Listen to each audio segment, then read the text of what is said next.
Hey everybody, Sean from Somm Wine Club here. Thanks for joining me for another tasting video. What I have for you today is the 2021 Enderle Moll Weiss Grau. This is a skin contact white blend from Baden in the southwest of Germany. Now, Enderle Moll was founded by two wine school colleagues, Sven Enderle and Florian Moll, in 2007. Really with the intention of kind of highlighting older vineyards and the terroir character of Baden. Kind of counter to what was happening in Germany at the time. A lot of producers, especially in Baden and in Rheingau, were focusing on trying to be Burgundy, trying to emulate that kind of robust Pinot Noir of Burgundy in the mid 2000s, and Enderle Moll just wanted to go the entirely opposite direction. So they really focused more on character of the vineyards, letting the fruit free speak for itself, and creating wines that were snapshots rather than a canvas of work that the winery or the winemaker had done. They really wanted to be as hands-off as possible. And it worked. Their Pinot Noirs are widely considered to be some of the best in Germany by critics and consumers alike. And just because they staked a reputation, or made their reputation rather, on Pinot Noir does not mean that the whites are any less striking. I think that their whites are just as delicious. Their Müller-Thurgau is probably the best Müller-Thurgau that you'll ever have. Of all of the many Müller-Thurgaus that you'll probably have in your life, it's really, really good. The Weiss Grau is a white wine blend, so Weiss, white, Pinot Blanc, Weißburgunder, Grau, gray, Pinot Gris, Grauburgunder, and Müller-Thurgau. But 35, 35, 30 is the blend for the three grape varieties. It is a skin contact white wine. It spends about 3 or 4 days macerating with the skins to kind of pull out that color, add texture, add complexity and depth, and then is pressed off the skins for fermentation with wild yeasts, and then aged in a mix of stainless steel and large oak casks. Again, no new oak here, really just allowing the characteristics of the vineyard, which is sandstone and limestone, at around 45 years age. Everything's done by hand, harvesting and manual work in the vineyards. And what you end up with is, like I said, a really clear, expressive snapshot of this vineyard, of this place. And if you've never had an orange wine before, if you've never had a white wine with skin contact, so there's red is red grapes with skins, rosé is red grapes without skins, white is white grapes without skins, orange is white grapes with skins. So you have that spectrum of different styles of wine. This is definitely an orange wine. You can see just by the color. So the thing that I really love about this wine is that it is not trying to be something that it's not. It's showing the character of those grape varieties. It's showing the character of that place. And they're not messing around with it. They're just like, let's just have really good fruit and really good land and make the wine really well, and this is what it is. And they know what they're doing. So the wine is clean. It's vibrant. It's alive. It's energetic. It feels expressive and lively and interesting. And it's not faulted, and they do a very light filtration before bottling, and add just a tiny dash of sulfur just to make sure that the wine stays shelf stable, because you can have wines that will go off if they don't have any sulfur at all, and if they don't have the proper balance of pH and bacterial culture. So, like I said, they're doing everything they can to not interfere while still making clean, expressive wine.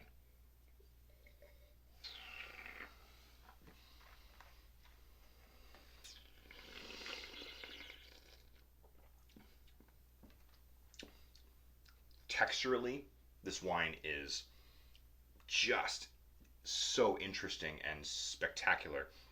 The skin contact with the grapes that they do for that 3 or 4 days before pressing really pulls out a lot of kind of like tannin and phenolics, and you get this little bit of grip in your mouth that lingers beyond the initial first flavor of the wine. Also gives this wine incredible flexibility with food, which we'll talk about after, but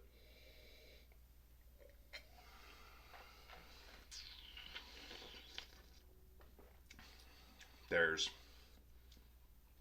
a ton of apple and pear. This is a lot of pomaceous fruit, like ripe apple, ripe pear, ripe citrus as well, and a little bit of kind of, I say pithy, but the white underside of the citrus peel. So like when you get an orange peel and you like take a slice off and you get a little bit of that pith, that rind from underneath, and it adds a little touch of bitterness to it as well. That's kind of giving a little bit here. But then you also have like all of the essential oils, the aromatics of ripe citrus, orange and tangerine and mandarin. There's a nuttiness too, again, coming from the lees contact and the skin contact that they do with the grape varieties.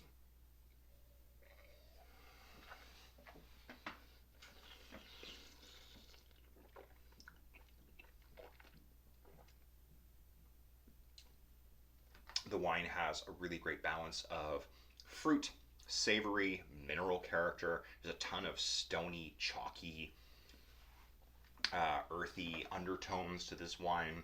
The acids are really refreshing without being overwhelming. Pinot Gris is not typically known to have a ton of acid. Pinot Blanc has a little bit more, and so you end up with a wine that is medium-bodied, highly complex, refreshing, balanced in terms of alcohol and fruit and texture.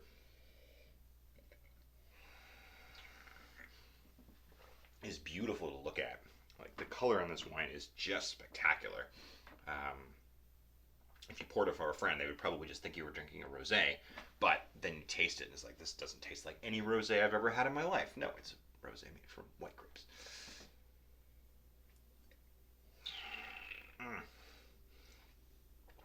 Wines of this style, wines with that skin contact to add complexity and texture, go really, really great with food this time of year, especially because things like chickpeas and nuts, walnuts and chestnuts and squash and couscous and lentils and beans and all of these things that have this kind of umami character to them. This is a really, really great wine to do with those kinds of things. You want to talk about traditional food of Baden and of Swabia in the southwest of Germany. Spätzle. Spätzle is like very traditional of the region, so you can do get some really great spätzle eggs noodles and do roasted squash and chestnuts and really play off of those kind of fall winter flavors with texture and body and roundness. I didn't pour myself enough wine apparently.